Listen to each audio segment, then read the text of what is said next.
Today, we're diving into the Shimoda Explore V2, the 35-liter version. I'll walk you through all of the essential specs, share my experience transitioning from my Peter McKinnon everyday backpack, and finally, we'll check to see if this meets the requirement for personal item travel. Let's dive into it.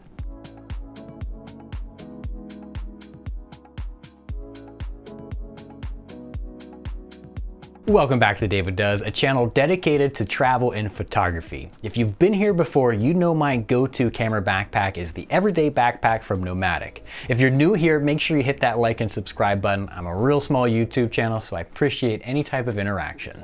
Over the past few months, I've been on the hunt for the perfect adventure backpack, something that's built for outdoor photography and can handle whatever Mother Nature throws at me.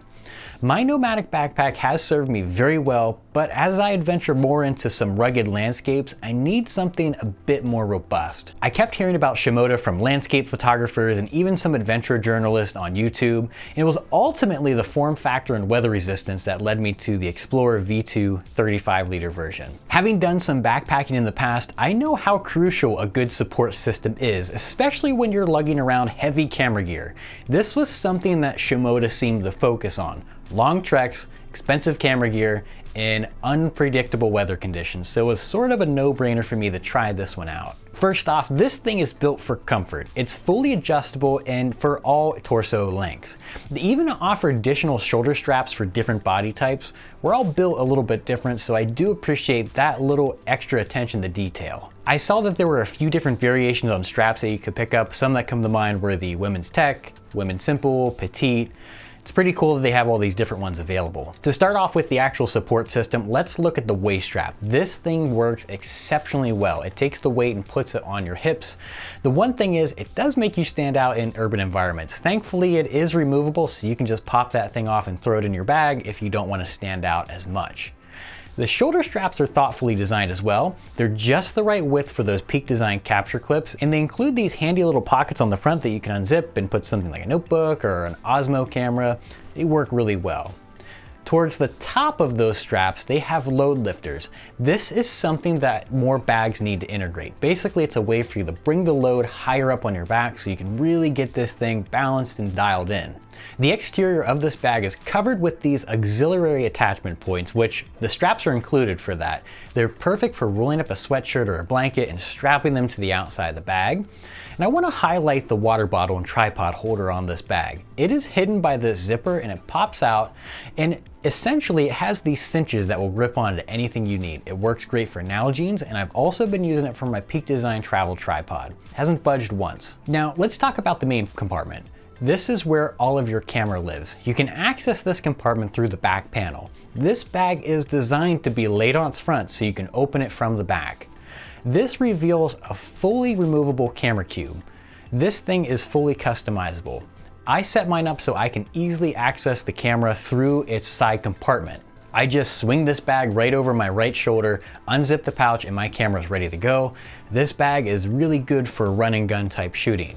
This camera cube is probably the best I've seen. It puts my Nomadic camera cube to shame. It's fully rigid and it has excellent padding. You can even use the included cover to carry this thing on its own. It just pops out, you zip this cover over it, and you can take it and throw it pretty much anywhere.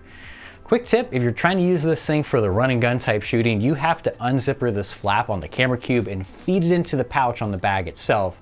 That way when you slip it over your shoulder, pull it out and go to get your camera, the camera cube opens with it. Not a big deal, but it took me a minute to figure that out. Now this back flap that you open to get to the camera cube, this is where you store your laptop. It's very well padded and has decent ventilation. It will definitely keep your laptop safe. You can even access the laptop through this quick access compartment on top if you don't want to have to open the camera cube to get to it.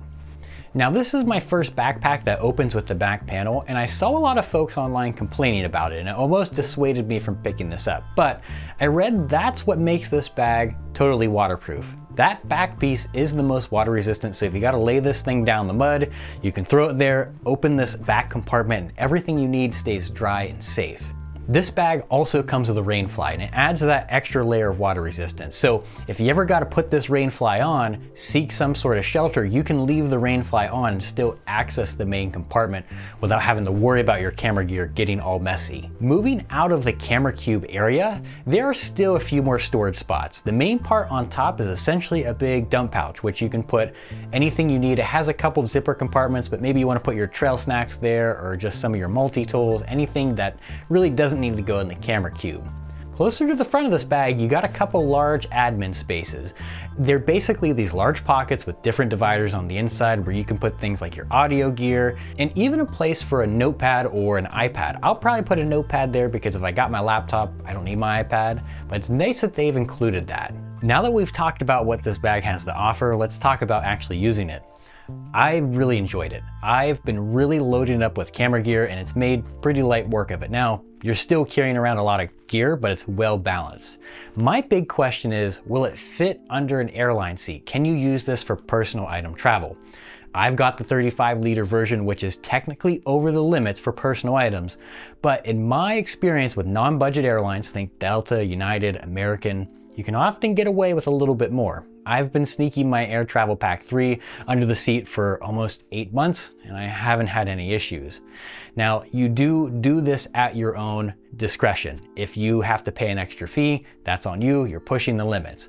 But I managed to squish this Explore V2 down into an airport tester and it worked. So if you don't load this thing up, you can probably get away with it.